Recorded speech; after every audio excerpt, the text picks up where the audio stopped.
Who doesn't love to read? We've got Julie Broad in the house. She is a best-selling author as well as an avid reader, and you've got some really great tips for us on what's trending, not just book-wise, as in paper books, but on the audio front. Yeah, so it's funny because as a company that helps people write books, I don't actually read very many books anymore except for our clients' books, but I am into audio. I have a baby and it's really hard to sit down and read, but I can have the audiobook playing.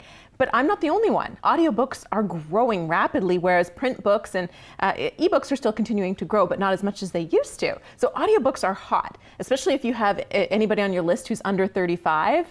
Audiobooks are really, really popular in that group, but I think a lot of people are into audiobooks now. So yeah, audiobooks. Couple ways we can do gifts. You can do a membership to Audible, which is the main kind of, they're Amazon's company, or you can just gift a single audio book. So there's a couple options you could do there. I have to say, I tried Audible, and when you sign up, I think you get a free trial. Yep. And I got hooked. I mean, I tried one book and then I was like, that is all she wrote.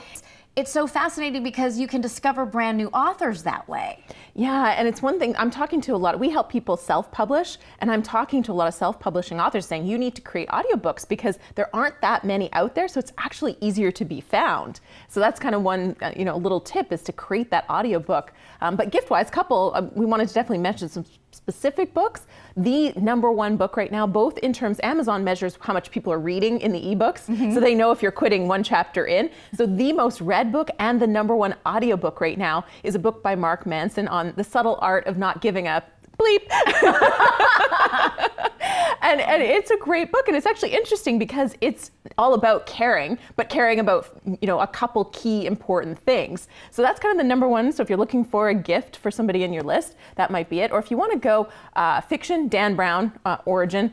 That's a really hot one right now too. Self-help never goes out of style. Is there a self-help audiobook that has really kind of captured your attention? There's one that's hot. I haven't listened to it yet, but it's Ginger Z, who was a meteorologist, and also I think she was on Dancing with the Stars.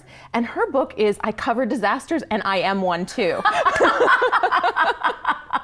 Okay, just the title alone makes me want to read it. That's why it's on my list. I love that. Autobiographical books are, I really love getting my hands on those because, and especially when it's the author who has a really good reading voice, like Tina Fey with Bossy Pants. Yes. Oh, I feel like I'm diving into her life and I'm in her living room and we're hanging out and having coffee talk. And that's the other thing is I feel ripped off when an author doesn't read their own book. Fiction, I get it, right? You gotta have that dramatic actor's voice. But when I'm reading a biographical book and it's your stories, it's weird if it's in somebody else's voice. It is weird. And I think some authors know when that's not their strength. Exactly. Maybe. Yeah, but you can get coached. I think you can get coached through it.